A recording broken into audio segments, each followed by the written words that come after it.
नमस्कार दोस्तों, Z media में आपका स्वागत है। आज की बात जीएस परिहार के साथ नीमच से बहुत बड़ी खबर निकलकर सामने आई है।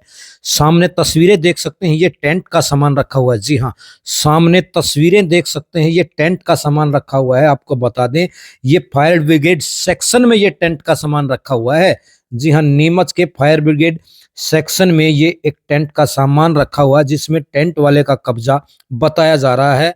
और दीवार तोड़कर आम रास्ता भी नगर परिषद के अंदर से यहाँ पे बनाया गया है। ये तस्वीरें देख सकते हैं। पहले तो ये तस्वीरें देखिए आप पूरी, कि पूरा का पूरा कब्जा, टेंट वाले का कब्जा फायर ब्रिगेड सेक्शन पर दिखाई दे रहा है।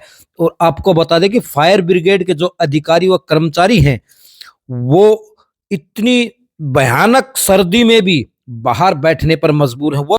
और ये तस्वीरें देख सकते हैं किस तरह से फायर ब्रिगेड के कर्मचारी इतनी खतरनाक ठंड में, जी हाँ, खतरनाक सर्दी में बाहर बैठकर आग के सहारे अपनी पूरी रात बिता रहे हैं। इनके सिर के ऊपर रात में रुकने के लिए छत भी नहीं है। मजबूरन ये पुलिस कंट्रोल रूम के पास बैठे हैं, बाहर बैठे हैं। गाड़ी भी वहां पे खड़ी है फायर ब्रिगेड की। इतनी बड़ी जिम्मेवारी के साथ ये बैठे हैं, अपनी ड्यूटी बड़ी जिम्मेवारी से निभाते हुए सामने नजर आ रहे हैं। और आपको बता दें कि इतनी खतरनाक सर्दी में भी ये बाहर आग के सहारे अपनी रात बिता रहे हैं। इनके सिर पर छत नहीं है, कोई भी इनको कमरा नहीं दिया हुआ है। इतनी खतरनाक सर्दी में भी ये बाहर आग जलाकर अपना समय बिता रहे हैं। कितनी भयानक कठिनाइयों से इनको गुजरना पड़ रहा है, ये तस्वीरें आप देख सकते हैं। आप अंदाजा लगा सकते हैं और कमेंट करके जरूर बताएं कि क्या नगर परिषद द्वारा इनको एक छत नहीं देनी चाहिए इतनी खतरनाक सर्दी में। आपको बता दें कि पिछले कुछ समय में लगभग 13 से 14 लाख रुपए भी स्वीकार किए गए थे, लेकिन 2 से 3 शेड ही बनाए गए हैं। बाकी पैसे कहाँ गए? उन्हें तो पैसे लगाए गए हैं, उन्हें शेड बनाए गए हैं। और ये रात में बाहर आग के सहारे बैठने पर मजबूर कर्मचारी आपको सामने नजर आएंगे। आइए बात करते हैं और जानने की कोशिश करते हैं आखिर पूरा मामला क्या है। नीमच से जीएस परिहार की विशेष रिपोर्ट। ये फायर ब्रिगेड में किस तरह की परेशानी का सामना करना पड़ता है आपको यहाँ पर? सर, सबसे पहले तो ये देखिए, ये रात का टाइम है, सर्दी का वक्त है।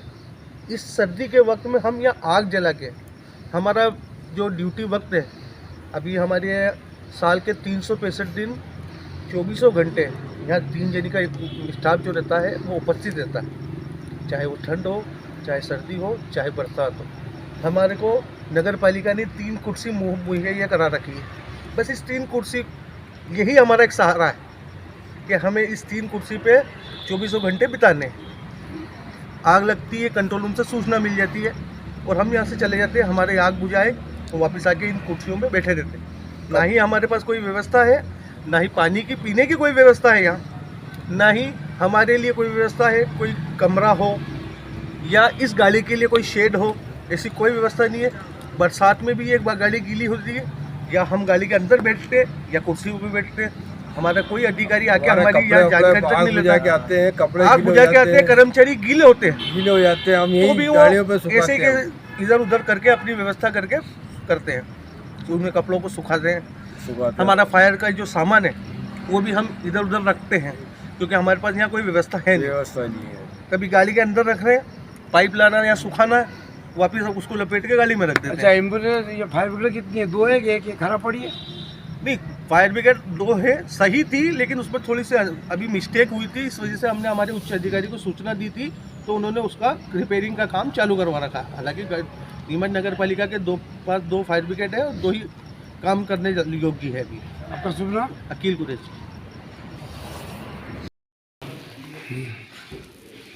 हाँ सर, नीमच नगर पालिका की जो कंट्रोल रूम पे फायर ब्रिगेड खड़ी है, तो उस फायर ब्रिगेड में देखने में आया कि जो कर्मचारी है 3, वो कुर्सियों पर बैठकर इस सर्द भरी रातों में तापने को मजबूर है। उनके लिए कोई रूम नहीं है, कोई व्यवस्था नहीं है। ऐसे में सर, अब आपके मामले संज्ञान में आया पूरा मामला, क्या कुछ करेंगे आप? जी, मुझे संज्ञान में आज ही ये बात आई है कि वहाँ पहले इन लोगों को पुलिस कंट्रोल रूम में एक कक्ष दिया हुआ था, लेकिन अभी कोई सुबेदार साहब ट्रांसफ़र होकर के आए, इस कारण से उनसे वो कक्ष खाली करवा लिया गया है। अब कर्मचारी हमारे खुले में बैठे हुए हैं, तो मैं पुलिस कंट्रोल रूम से, हमारे यहाँ पर एक हमने फायर स्टेशन बनाया है, वहाँ पर गाड़ी खड़ी करवा देता हूँ। और जब भी कोई ऐसी कोई आकस्मिक स्थिति हुई तो जैसे ही वहाँ से खबर आएगी, मैं यहाँ से उनको तुरंत रवाना करवा दिया करूँगा।